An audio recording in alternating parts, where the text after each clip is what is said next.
folks. So thank Maria, you. I have a quick question. Did everybody get the handout or the one-page handout? I will put those in the chat right now. That would be awesome. Thank you, because people can refer to it during the talk. Thank you. Sounds great. Well, welcome everyone. Thank you for joining us for today's webinar. My name is Maria Monroe DeVita, and I'm the co-director of the University of Washington Spirit Center. Today, we're really excited to partner with the Washington State Healthcare Authority to have this wonderful presentation today by Dr. Patricia Deegan and Missy Rufo. Just a quick background on both of our presenters, especially if some of you are joining us for the first time. Dr. Patricia Deegan is a founder of Pat Deegan and Associates. For over 40 years, Pat has been a thought leader and disruptive innovator in the field of behavioral health recovery. She founded this company run by and for people in recovery with the mission to safeguard human dignity by bringing individual voice and choice to the center of the clinical care team. Toward this end, she developed Pat Deegan's recovery approach that includes the award-winning Common Ground software, medication empowerment, which is another webinar that Pat will be offering in a couple of weeks, the certified personal medicine coaching, which some of you have already been involved in, the online recovery library, which we'll learn more about today, as well as the Common Ground Academy for peers and practitioners, and the Hearing Distressing Voices simulation. Since 2009, Pat has worked as a consultant, helping to develop and evolve the On-Track New York model for coordinated specialty care teams. So again, similar to our teams here in Washington State, the New Journeys teams. And Pat is an activist in the disability rights movement and has lived her own journey of recovery after being diagnosed with schizophrenia as a teenager. She has held a number of academic appointments, has numerous publications, and has carried a message of hope for recovery to audiences around the world. She received her doctorate in clinical psychology from Duquesne University. Missy Rufo has been with Pat Deegan and Associates since 2016. She works with the team to develop the content and training materials for certified personal medicine coaching, medication empowerment, the Academy plus library, and the Common Ground software. Missy has used Common Ground software and Pat's recovery approach in her own work as a psych rehab practitioner for many years and has seen firsthand the impact it has had on providers and service users, bringing them together to work more collaboratively and amplifying the voice of the user. So those are our esteemed presenters today, and just a couple of things just to mention before we turn everything over to Pat and Missy. Today, we're encouraging, if you feel comfortable, to if you have questions, to just raise your hand and you can unmute yourself. It's nice to raise your hand, especially if more than one person has questions, and then we can kind of go in the order of folks that have raised their hands. And you can also put your questions in the chat. So either of those two options is available for today. And I'll go ahead and turn things over to Pat and Missy. Thanks so much, Maria. Hi, everybody. It's good to see you. I'm Pat Deegan, and it's my pleasure to have a chance to spend a little bit of time with you today to essentially, in many ways, share some of my life's work with you. It's such an honor to be able to do that. But let me just begin by thanking you for what you do. I know some of you have heard this before when I give a talk, but I think it's important that we hear it. Not only hear it, but try as best we can to absorb it. That I am thanking you because I believe that the work we do is extraordinarily important. And that too often we hear everything about what's wrong and all of the problems. And part of why we're in the room here today is because we are problem solvers and we're really good at being able to envision a future where services and supports become even more robust and more person-centered. But at the same time, I know that each of you are working to find, I like to call it the common ground of our shared humanity, to connect with the people you work with, to avoid the temptation of getting automated in this work, right? I just think of those mannequins sometimes. And you know that feeling when you go to the registry of motor vehicles and all you want to do is present the correct paperwork, and they always find something that's missing. And you just want to shake the person and say, stop it, listen to me. I got to get my license today, whatever it might be. And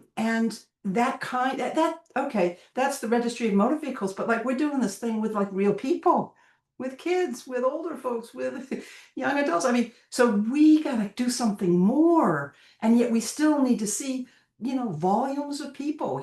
It's not like we got the one appointment at 10 in the morning and then we just get to cogitate for the rest of the day. We're out there all the time with folks. And I think the great unanswered or challenging question in behavioral health is, how do you remain human-hearted in these sometimes not so human services, right? It's always challenging to keep fresh, to keep new, to not gloss over when people are presenting with very complex set of needs and strengths and upstream social determinants of your health. And gosh, it can be something to stay human-hearted, and yet you do it, okay? And that's something. That's like, canned lightning. It's rocket fuel. It's good stuff. And I thank you for that, because it is making a difference. I've had the privilege over a long time to collect stories of recovery from all sorts of people from all different countries and all walks of life about their recovery. And I have never met the person who says, it was those extraordinary DBT, not that DBT is not helpful, because it's unbelievably helpful for lots of folks.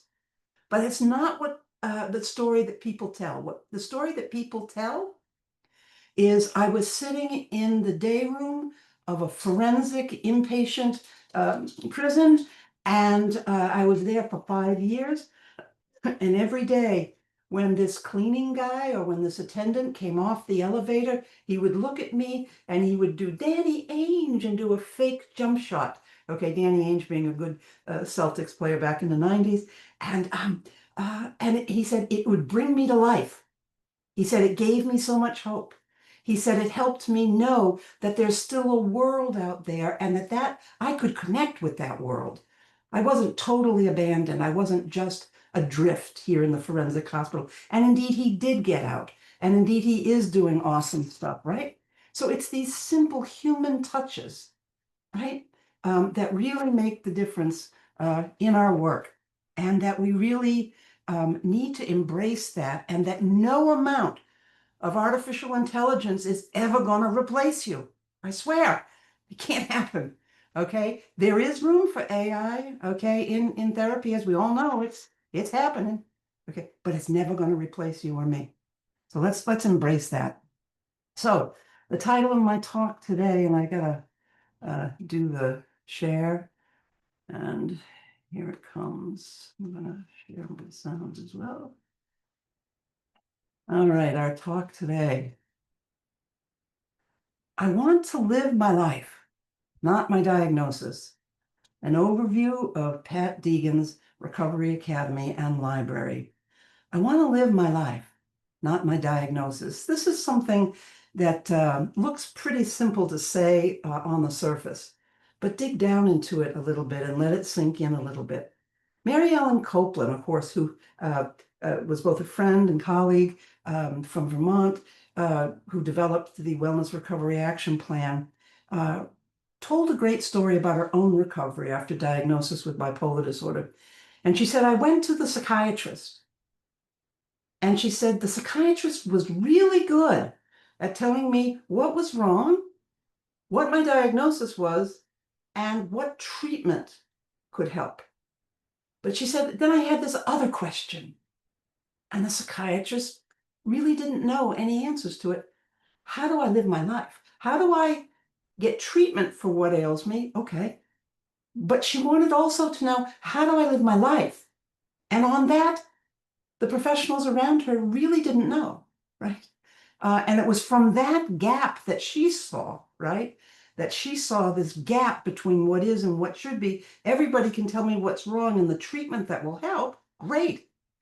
No one around here can tell me how to live my life in spite of, around, through this diagnosis. I want to live my life, not my diagnosis.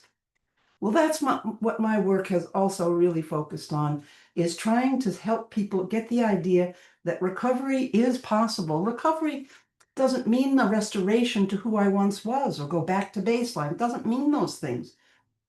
What it means is it's possible to get to the life I want to live. It is possible. And I've made that journey, and I know many of you on the call today have made that journey. And so the mission of my small but mighty company, right, is to safeguard human dignity, have a profound sense that help should not hurt. And sometimes unintentionally, I know I have been less than respectful, treating people with a less than dignified way. And I'm always trying to get better at that. How do we safeguard the human being who is coming for services? And I do believe the answer is through recovery-oriented, person-centered practice. And so that's been my quest, is to do more than just talk about the principles of recovery, right? They're important, the principles of recovery-oriented practice. But more so, what we really need are the tools to do the work.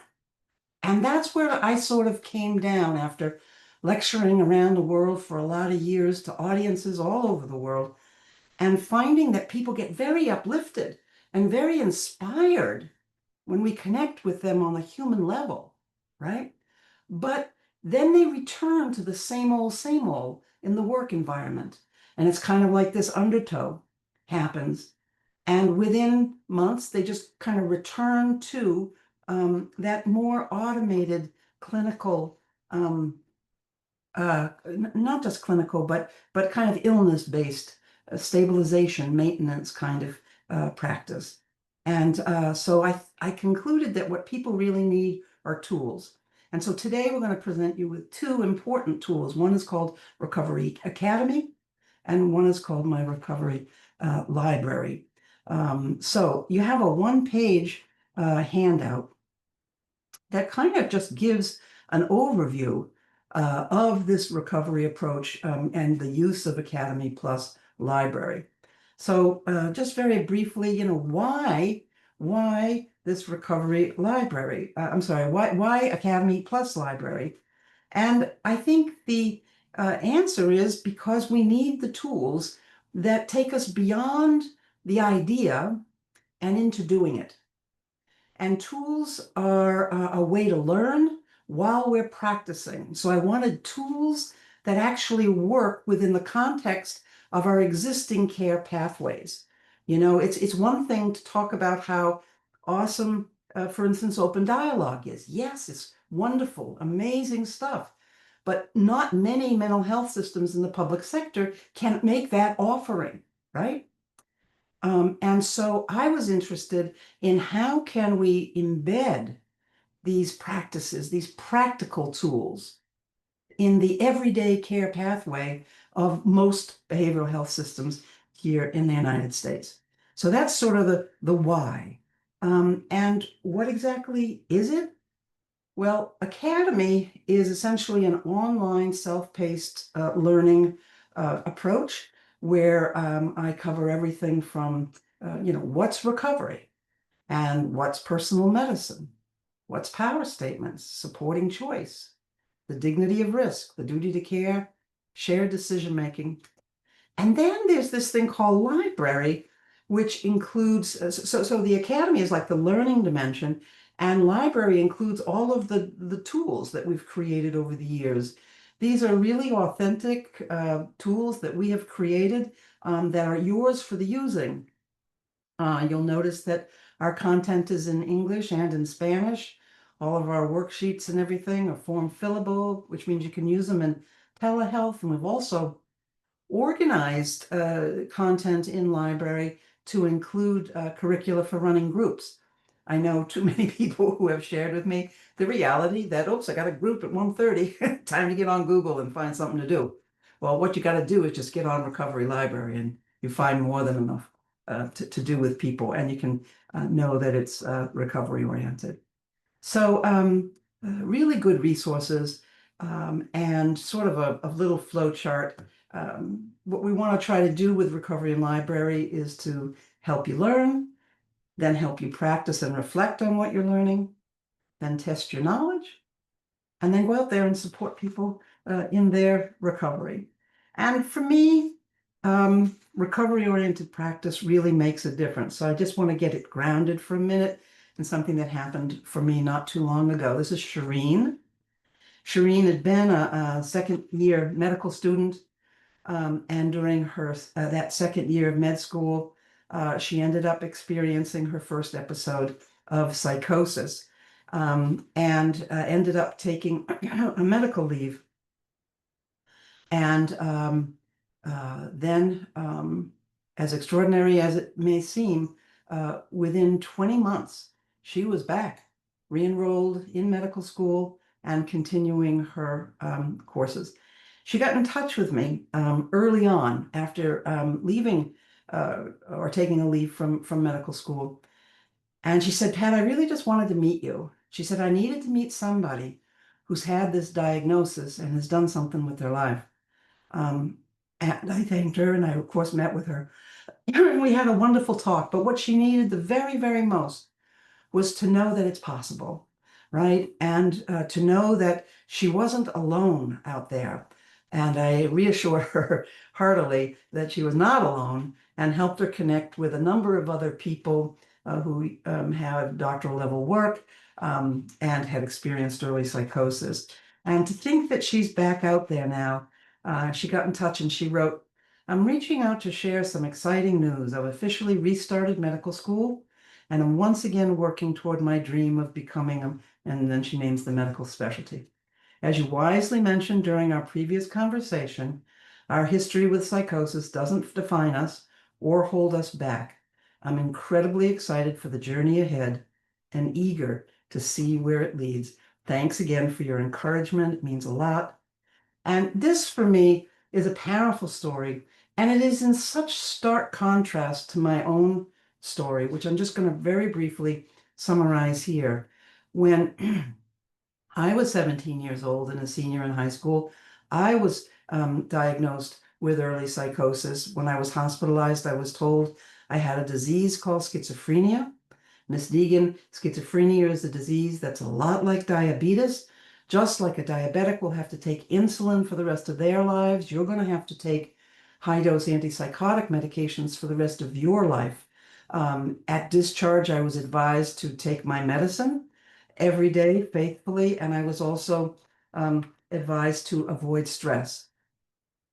My friends, if there's ever one thing we should never say to anybody is to pair, I call it a prescription for noncompliance. Pair the message that you get to take this antipsychotic medication for the rest of your life, plus you'll never be well. That doesn't go together at all. That's a prescription for having someone toss it, which eventually I did too, and paid the price for that too. In any case, this is so different. This is about a team that was doing recovery-oriented practice and willing to meet Shireen where she was at, and willing to help her keep her dreams and aspirations for her medical career alive, not telling her to forget about it, right? Which is what my experience. So I feel like I have been given a prognosis of doom, is what I call it, and lost years of my life to that prognosis of doom. And I wish I could say, well, those were the olden days. That was old-fashioned. We've changed. Sometimes the answer is no, we haven't, because I keep getting connected with many, many people who are still being told, and you can still find it online. These are chronic conditions from which no one gets well, right? So for me, this stark difference between Shireen's experience and my experience can be summarized as the difference between the maintenance model and the recovery model. Maintenance is an illness-centered model. It's about getting the person stabilized, if necessary, using polypharmacy, and sometimes even at high doses, because the purpose is to create symptom suppression. The individual is seen as a passive recipient of care, And the focus is always on symptom reduction. Even when in some systems that I bump into, I see people that have been like, 20 years in the state hospital, then they come out, then they're in a group home for another 10 years, and we're still doing treatment planning on how to reduce delusions. I asked this particular team that presented me with this individual in his care consult. I said, when is it okay just to be who he is? Like, he's really good at cutting the lawn, and he really loves helping staff make meals in this group home facility. When's it okay just to say this is who he is? That it's that idea of embracing the neurodiversity. Why continue to focus on his paranoid delusions?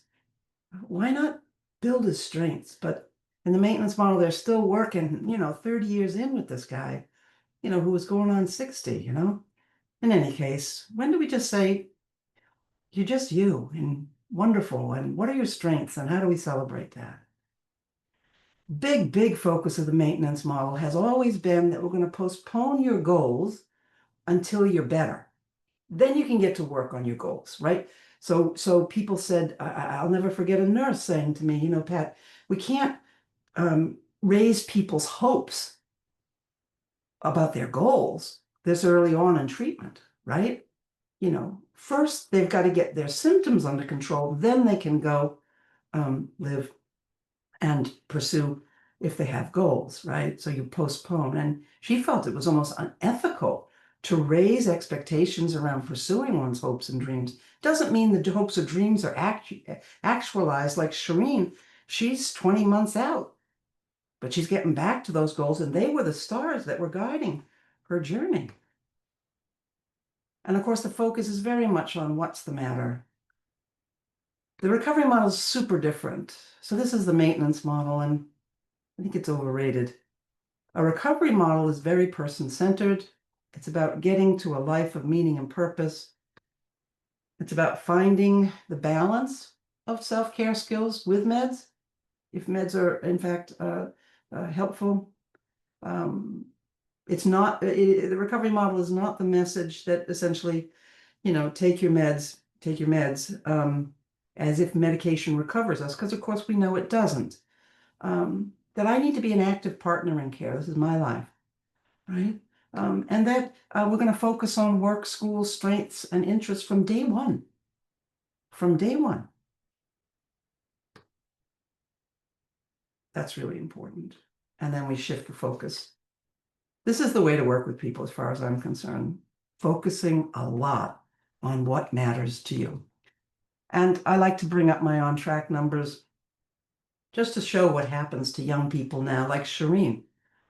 We find in follow-up that 67% of decrease in suicidal ideation when we're willing to engage with people, want to return to work, want to return to school, want some help getting connected back to your friends and and the things you love doing with your life. That's how we engage it. And all of a sudden, employment and school enrollment start moving up, and hospitalizations go down because, frankly, people are too busy living, right? And that's all good news.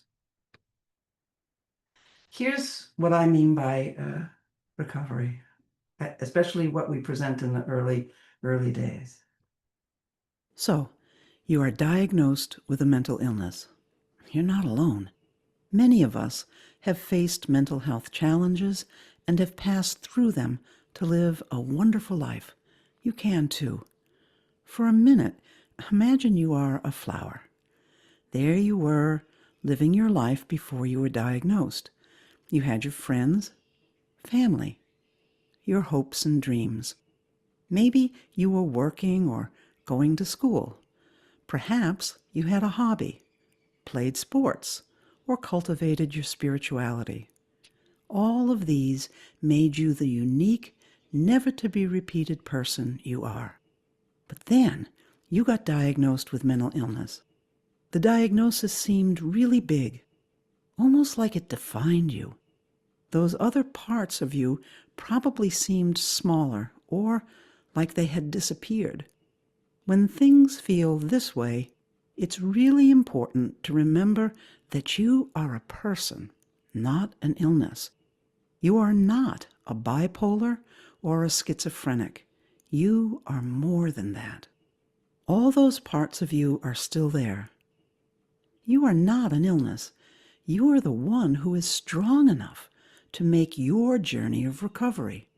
And you will need to mobilize and depend on all of these amazing parts of yourself in order to make your journey into the life you want for yourself.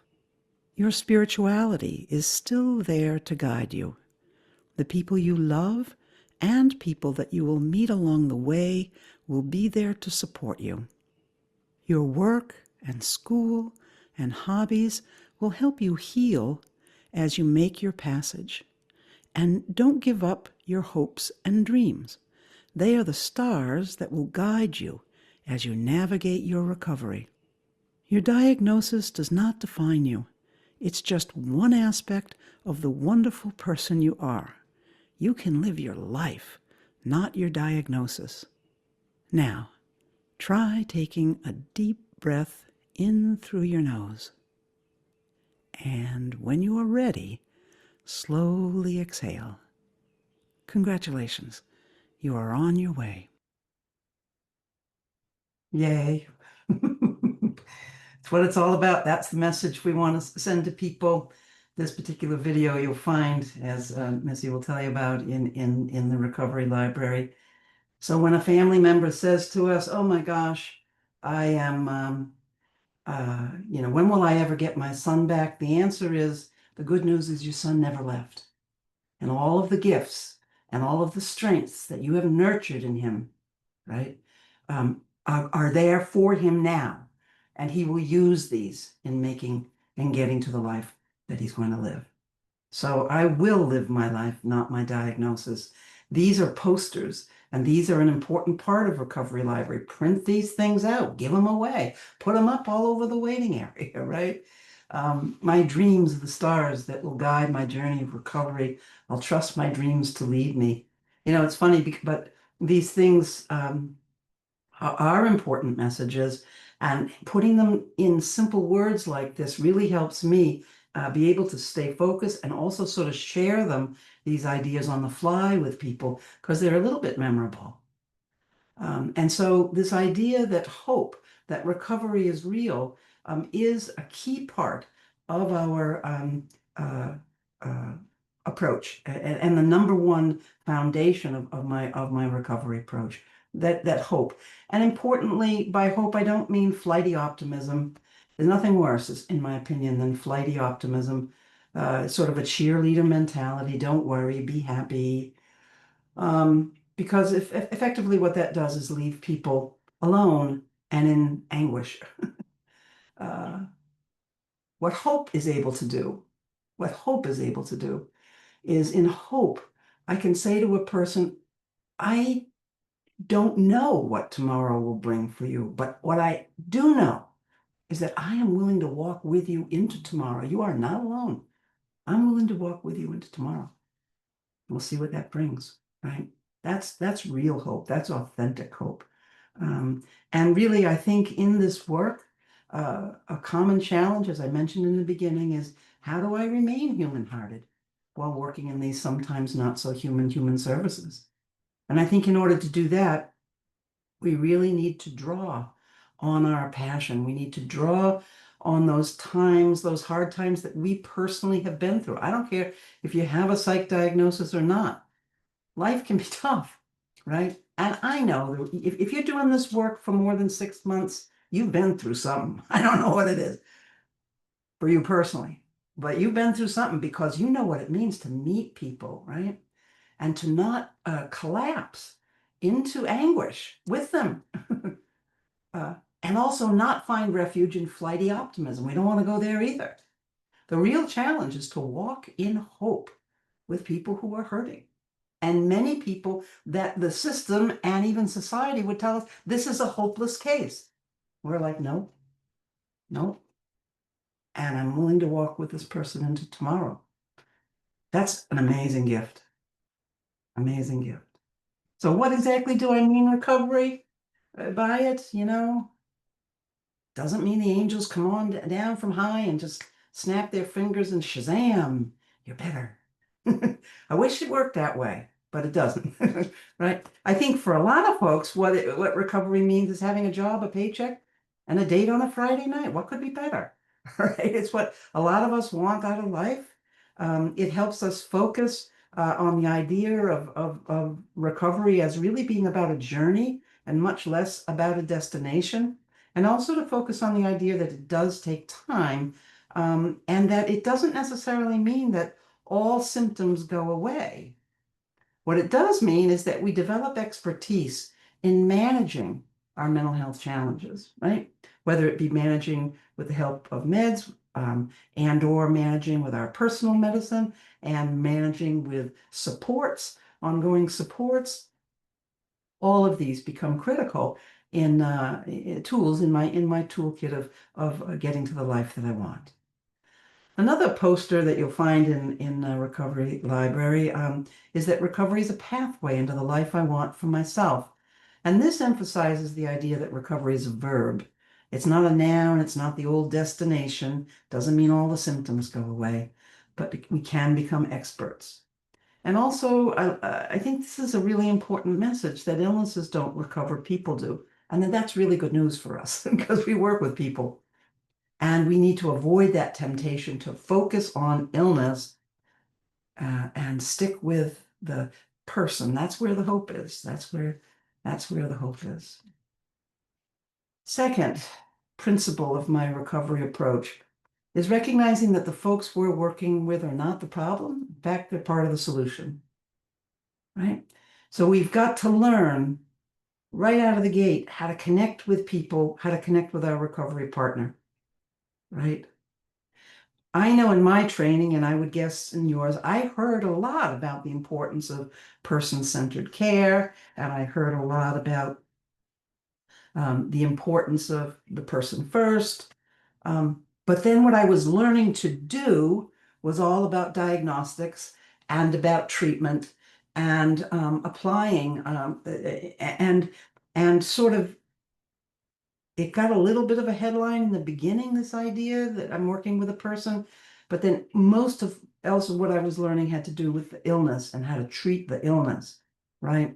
And so I offset this with the idea that the people that we're working with are not the problem. In fact, they're part of the solution, that the people that we're working with are not broken. They're not broken. Therefore, it's not my job to fix them, which then frees me up to do something very new. And I think this is important in the field because one of the pain points in the field, in my opinion, is sometimes as providers, clinicians, even as peer specialists, we can say, well, this person, I'm trying and trying and trying to help, but they don't seem to want any help. And I think maybe I'm working harder than this client is, right? So this is where I think it begins to show up. Oh, maybe you in fact are trying too hard. And how can you partner with this individual to be part of their own solution? So my concrete tool for one very significant way to begin to do this work is what I call personal medicine. And personal medicine are the things that we do to be well. Now, mind you, this is very careful wording. It's not the stuff I take. So it's not some fabulous new age concoction of St. John's wort with a little NyQuil thrown in. No, no, this is not what I'm talking. It's what I do to be well. So it's not even eating a fabulous vegan diet, right? It's not smoking cigarettes. No, it's what I do, right? To be well. And it's more than a coping strategy because a coping strategy is very generic. And a coping strategy can be prescribed for me. We can never prescribe personal medicine for individuals. It comes from the inner healer. It comes from our natural resilience. And I'm thrilled that there are many of you in Washington State that are studying to become certified personal medicine coaches, which is awesome. It's a game changer. It's a whole new way to relate to people. And so from the perspective of personal medicine, finding the right balance between the psych meds, between the things that I do and the meds that I might take, pills, that's the pathway into recovery for many of us. So in this little short video, I asked the question, if I break my leg and I go to the doctors or to the, urgent care, and they set my leg, did the medical provider heal my broken leg? And here's where I come down on that. The power of personal medicine. Now ask, did the doctor heal my broken leg? Well, when you think about it carefully, the answer is no. The doctor did not heal my leg. In order for the healing to occur, my doctor and I had to work together to create the optimal conditions under which my leg could heal. Of course, the doctor set the bone and created a cast to hold the bone in place. But that was not enough. I had to actively participate in the healing too. I had to be careful not to get the cast wet, and I had to learn to use crutches so as to not put too much weight on the mending bone. Well, just like a cast can't heal a broken leg, psychiatric meds can't do all the work of getting us through our mental health challenges. Meds can help us achieve our goals, but we also have to get actively involved. Ask yourself, what do I do to feel better, and how does it help me? You might discover gardening takes my mind off my troubles and helps me connect to nature. So the next time troubles are wearing you down, you might say, oh yeah, now would be a good time to spend some time in my garden. Did you notice that no one had to tell you to do this? That wisdom came from within you. We don't always have to look outside of ourselves for the answers. Let's do another. Ask yourself, what do I do to feel better, and how does it help me? You might discover that fishing calms you down when you're stressed, or that playing guitar helps you express your feelings when you're too nervous to talk, or that reading spiritual books brings you peace and helps you feel less anxious. All of these are examples of personal medicine. Personal medicine comes from the wisdom within us. It's unique to each of us, and we can have many types of personal medicine. Personal medicine is what we do. Psychiatric medicine is what we take. Using psychiatric meds and personal medicine together is a pathway through mental health challenges into the life we want for ourselves. And that's the real magic. So in terms of my first step we ground ourselves in hope and working with people, and then we help to them to recognize that they have answers within themselves, and we partner with that resilient part of the person. And one of the tips that I think is often appreciated from this insight is when I'm working with first responders, making sure that they understand that even during periods of crisis, when folks are perhaps having the toughest time of all, it's a great time to ask them, what do you already know how to do that helps when you're in this kind of situation? I'll never forget, I was fresh out of graduate school and was the clinical director for the continuum of aftercare services from the hospital there in the Mid-Cape region of Massachusetts. And I would help out in the emergency room. And one night somebody came in and was quite paranoid and really unhappy and frightened. And I was in the room with the person, and I asked, what do you do when this happens? What helps? What helps? And the person knew right away what to tell me. He said, this chair is facing the wrong way. I need to be able to see both doors in this room, and I need to know who's coming and going. I said, perfect. Let's do that right now, right? Very good idea, right? And that in its own way is sort of connecting with my recovery partner, connecting with the person who's trying to manage this distressing experience. The third part of my approach really focuses on that shift from what's the matter to what matters to you. And it helps people, recognize that you don't give up your aspirations and your hopes and dreams for your life. In fact, they're the stars that can guide your journey. So again, this poster and that previous video on personal medicine are all in your recovery library. And I think that sometimes where a pain point for providers is to say, hey, my client never shows up for appointment. He's not motivated. He's disengaged. Well, maybe we are going to help him be able to better engage with services, knowing that these services are helping me to get to what matters to me. Say that again, that services are going to help me get to what matters to me. That's the whole point. So my method, my tool, my concrete way, and published on this, and it scales, and it's fantastic. It's called power statements, right? And power statements invite the people we're working with to say how I want treatment to help me. How simple can it get? How to help folks create their power statement? I want you to help me. What? Complete my GED so that I can get a better paying job. This could be for a therapist. This could be for a supported education staff. This could be for a psychiatric care provider. I want you to help me find a medicine that will quiet my voices so that I can pay attention to what my baby needs. And I'm kind of a visual person, if you haven't noticed.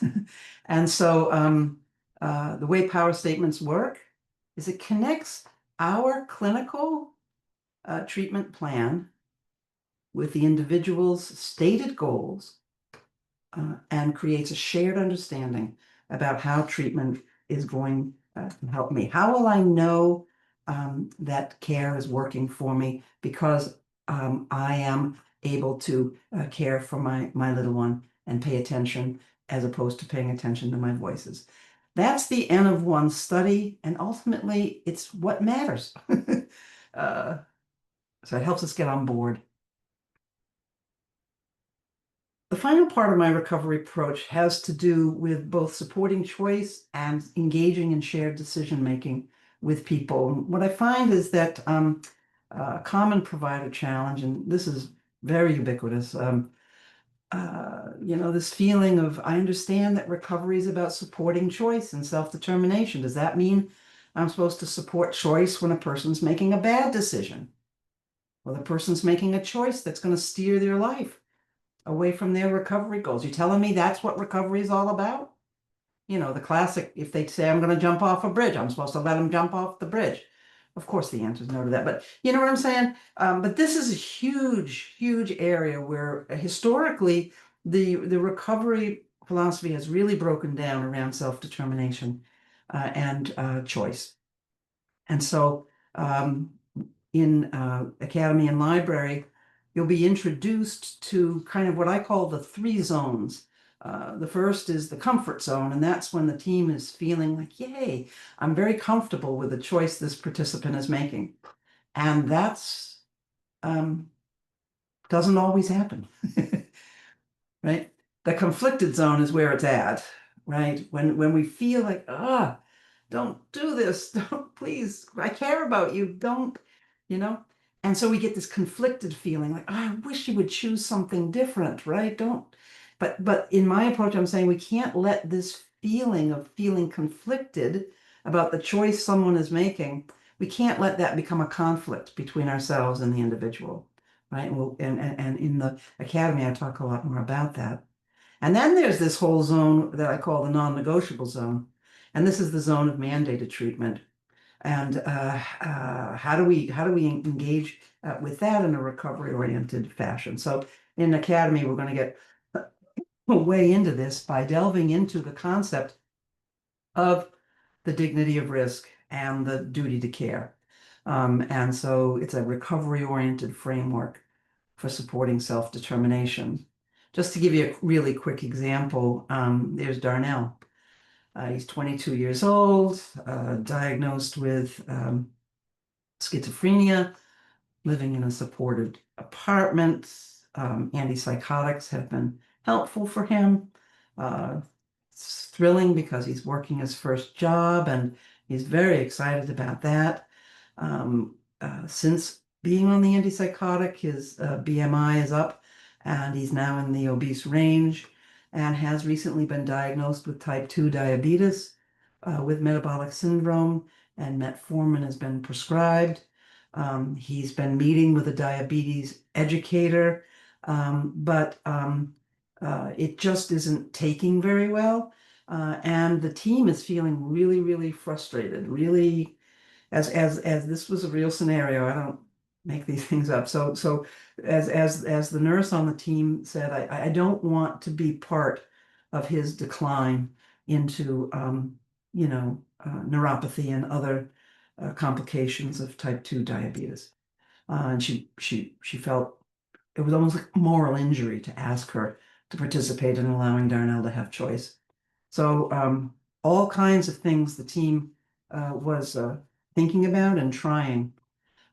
For instance, locks on the refrigerator, making it difficult for him in the supported apartment to get food at times that were not meal times. Anyway, the team, what I find is when that the motive here is really coming out of care, right? We care for Darnell. But I find that we tend to swing on a pendulum. So we kind of move in these conflicted situations to sort of overprotect. That's where we go first, right? So we're going to lock up that refrigerator. We're going to get him a rep payee for his check so that he can't take that money and run to the store for, Coca-Cola and all of that. When those efforts to kind of overprotect fail, we definitely can swing to the other side of the pendulum, which is the neglect. Okay, we've tried everything we can think of. Clearly, this person doesn't want the help to save himself, so we're going to let him cycle through this cycle. He's going to have to learn from the natural consequences.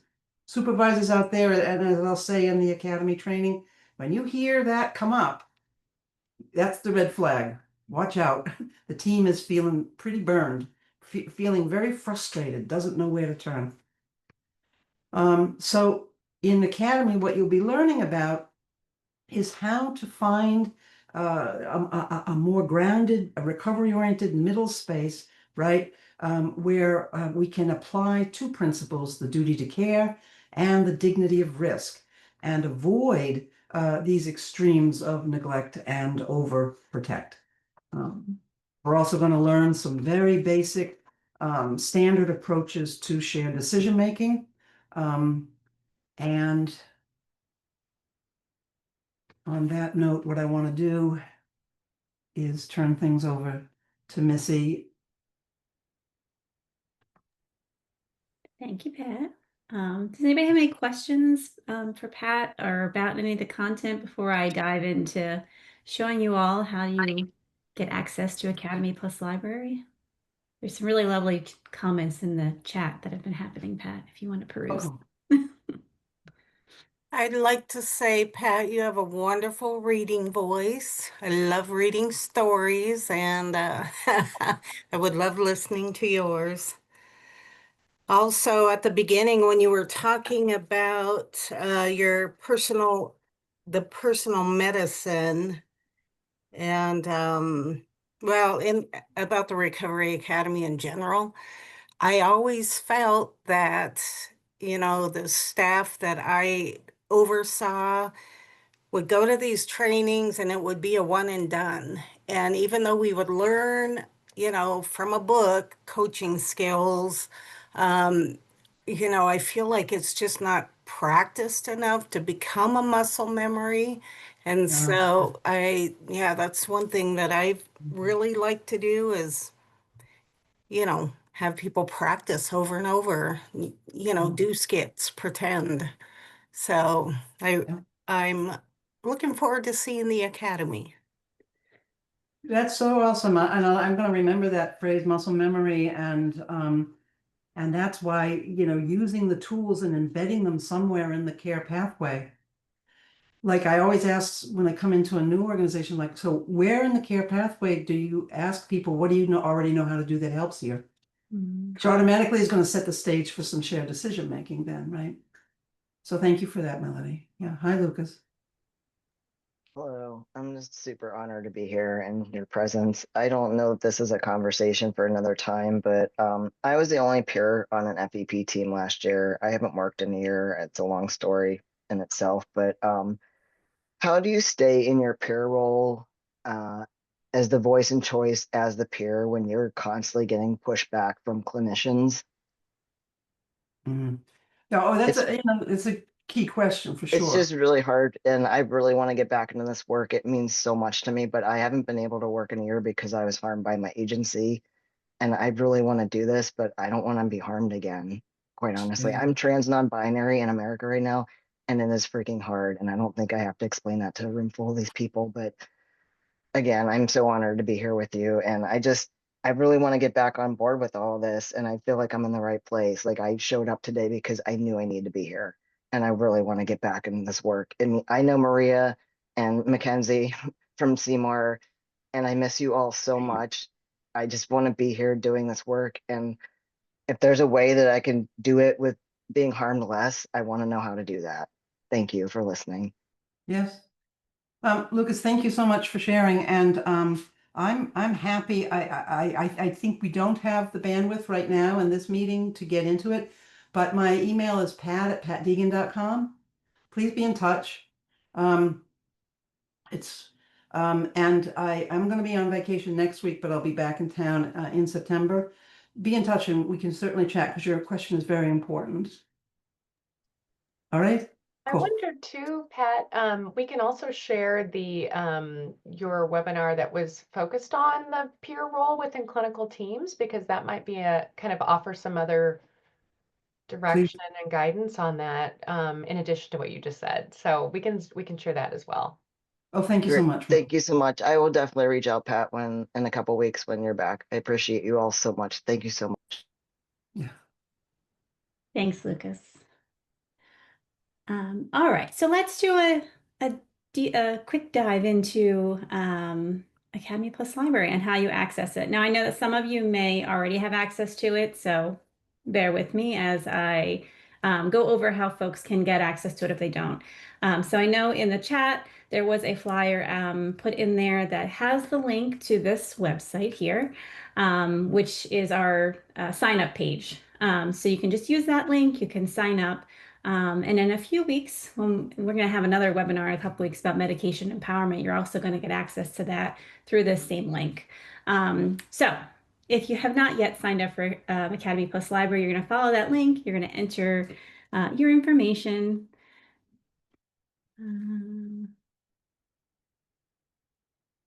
Create a password. Select your role and your team. I don't know what all the teams are, so and then you're going to register. It's easy as that, simple as that. So once you do that, you're going to be brought to, here's some information for you just to kind of be on the lookout. You're going to get an email that's going to give you a little bit more instruction, but you can go right into your collection, which is going to be where you will find Academy and Library. And so once you have registered, going forward, you're just going to log in at patdeegan.com/login. That is also on that paper, that flyer that was put into the chat for you. And so I want to just kind of go through, Pat really did a beautiful overview of all of the Academy courses to kind of give you an idea of what the Academy courses entail. And I think it's really important what was said before that people go to trainings, they go to webinars, they go to conferences, they come back all enthusiastic, but they don't have that opportunity to continue to dive in and continue to do that practice. And that's exactly what Academy does. So to access it, you're just going to click on Go. And you'll see here you're taken to what is called your dashboard. And as you see here, we have 7 different courses. Pat talked about them all really briefly, so I'm not going to talk about all of them. You can take them in a linear fashion, which I always recommend because they kind of build upon each other. You can just click on start and that will take you to the very first lesson, which is a video from Pat.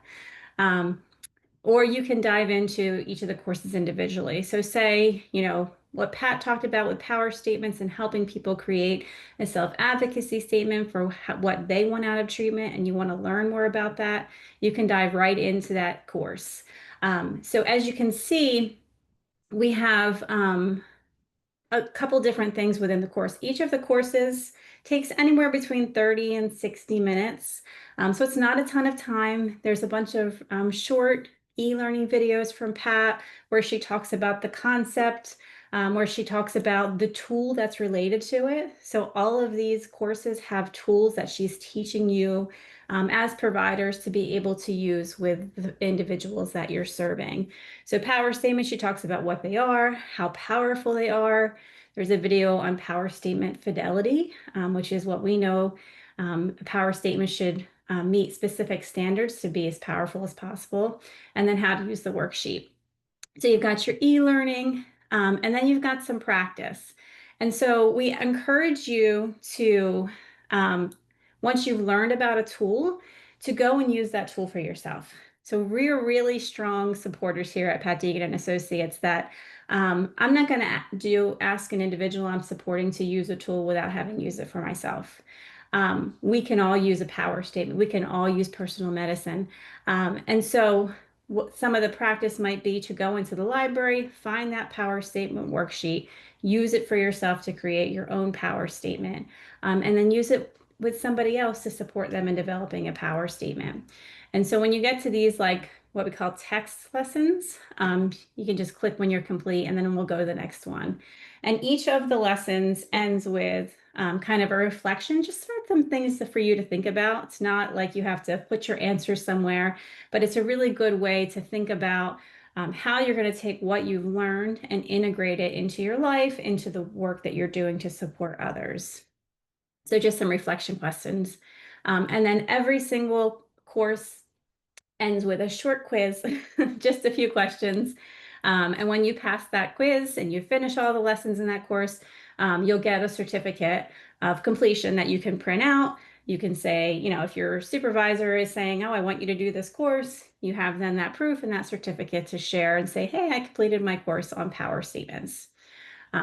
So that's kind of the structure of the courses. So some e-learning videos, some practical practice, go in, find the tool in Recovery Library, use it for yourself, use it to support somebody else, reflect on your experience going forward, and then you're going to take that quiz.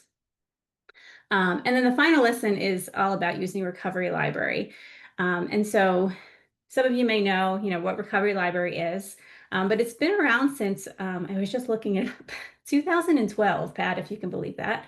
And I remember using it when I was doing psych rehab, and I was so excited to have my hands on these tools because I did a lot of groups and I did a lot of work with people one-on-one, and constantly running to the group binder or constantly running to, well, that we didn't have much Google at the time because in 2012 we didn't even have internet in our agency. But so Recovery Library really came out of this need for providers to have recovery-oriented tools at their fingertips, right?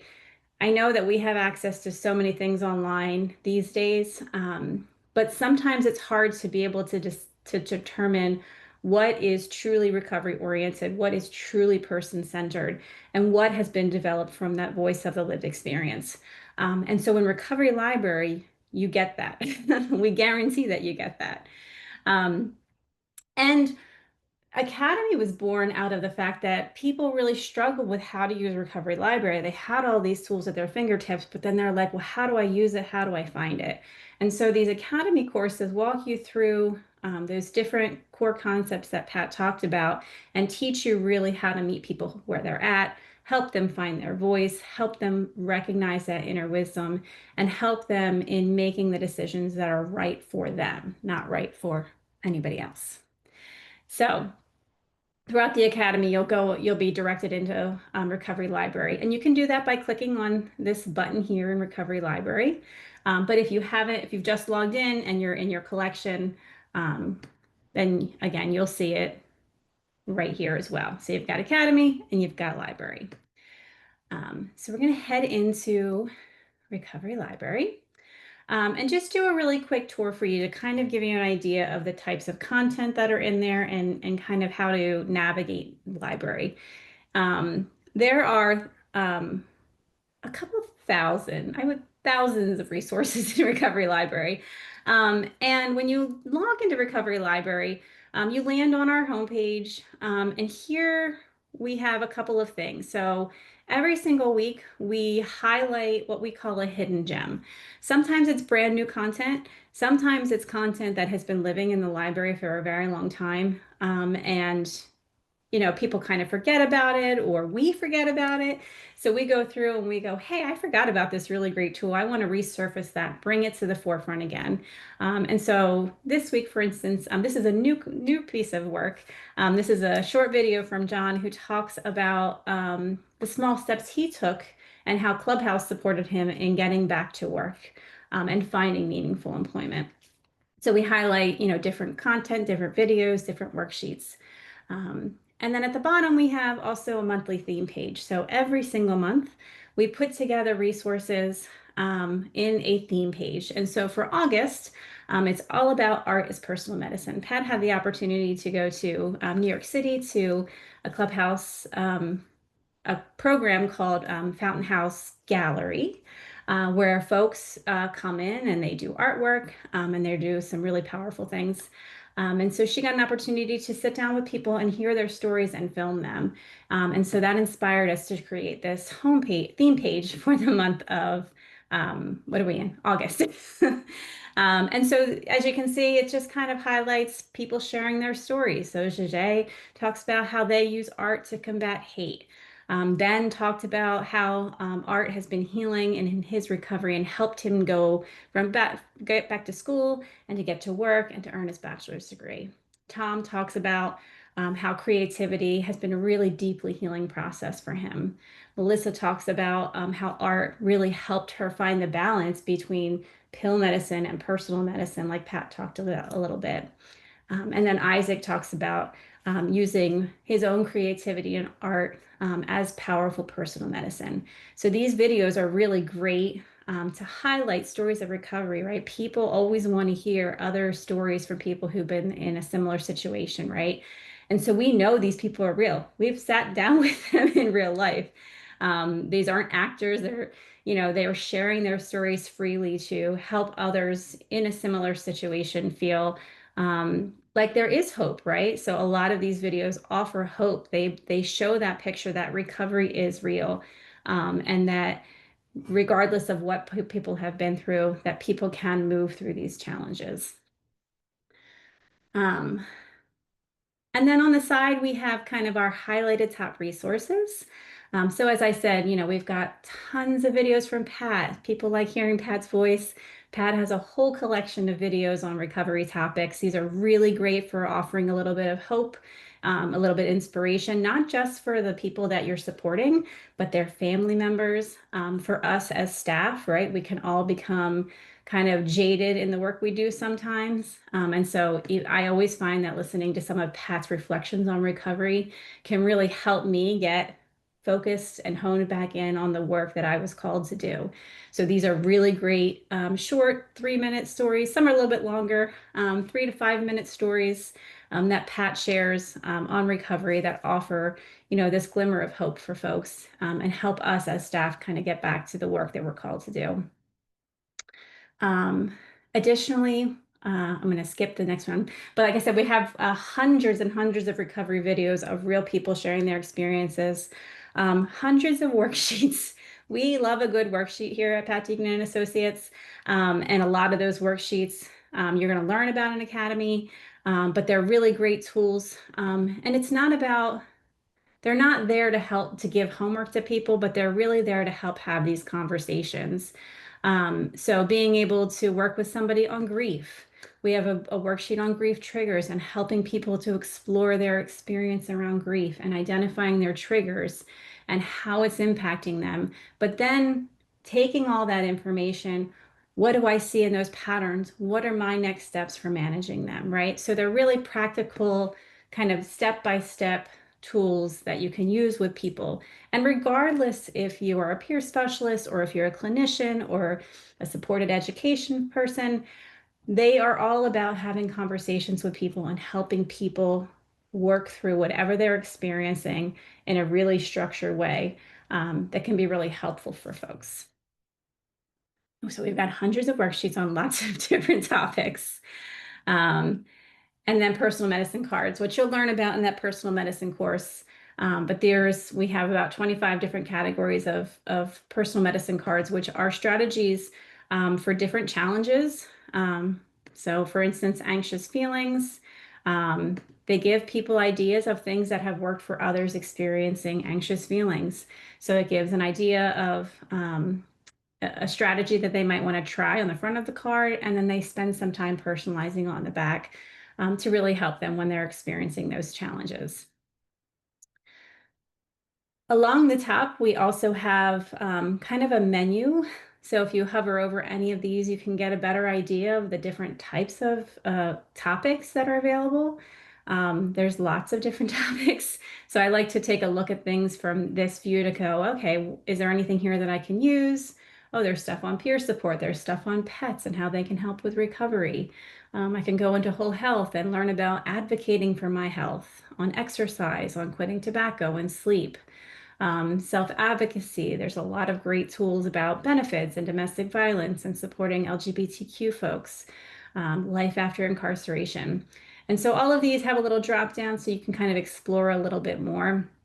And we also have a search button at the top of every page. So you're working with somebody, say, and they're talking about, let's use, for example, oppression, right? So there's a lot going on in the world right now, and there are people who are scared or people who are feeling oppressed.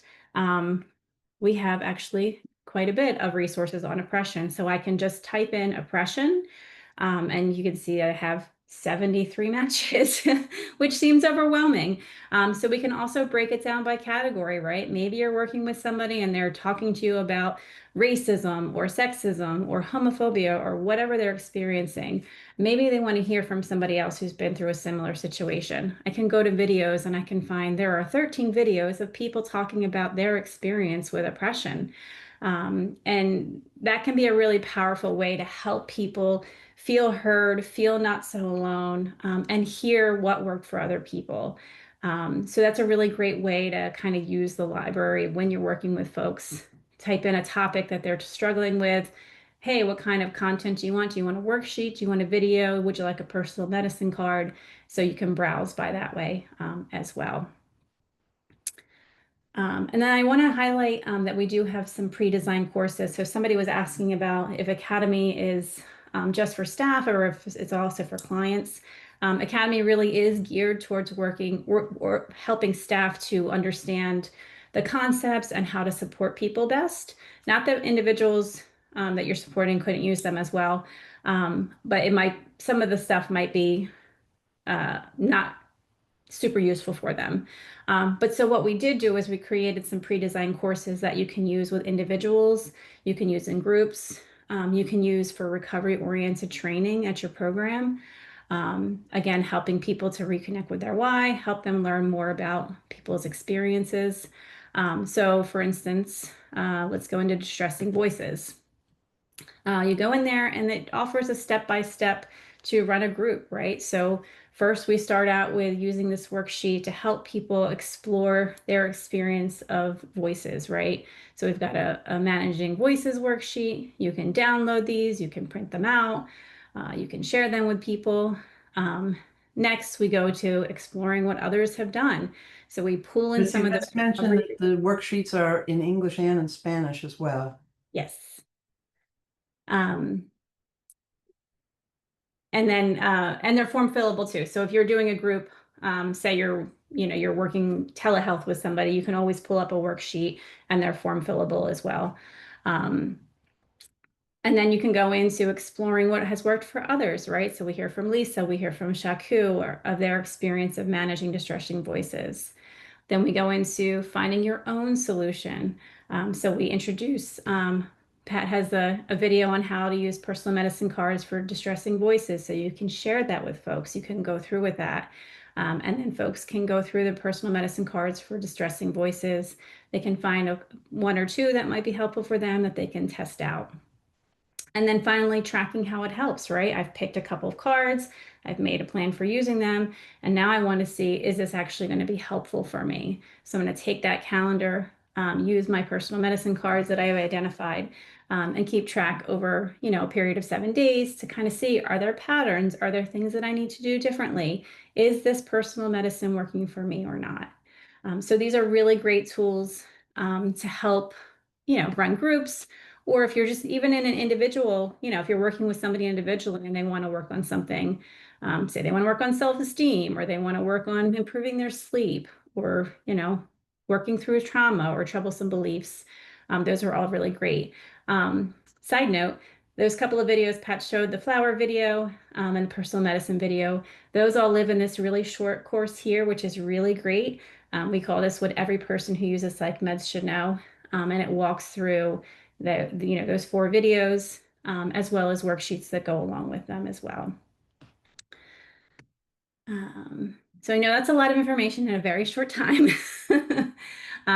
There's also, tech support down here. If you have a question, if you can't find something, if you have a suggestion for, a resource that might be helpful, send us a message. This goes to 3 of us here at PDA. We're a very, very small company. And we get back to folks pretty quickly. We can either direct you to a resource, or we can say, hey, we don't have that, but we'll add it to our list of things to add. So, please feel free to do that as well. Any questions? Thank you, Missy. Yeah. Thank you. That was great. Yeah, so enjoy. And, we know this stuff really works. So, and it can be overwhelming. And if you get stuck, you see the little box, you can be in touch with us right away. And we're really here. We really do respond. We really Sound are. good? All right. Well, thank you all. And yeah, see you next. Thank couple of- you. Bye-bye. It's an amazing resource. Thank you. You're Thank welcome. you so much, all. Thank you. I miss you all so much. You have no idea. And also go Duquesne. I used to go to Duquesne. That was my first school. And then I moved to the West. But when I heard that, I was like, oh my God, I'm in the right spot. Okay, cool. Thank you all so much. This was Okay. lovely. I will reach out, Pat, and I miss you all. And I hope to see you all again sometime soon. Thank you. Be well, you. everyone. Bye. Good to see you, Lucas. Bye-bye. Thanks, everyone.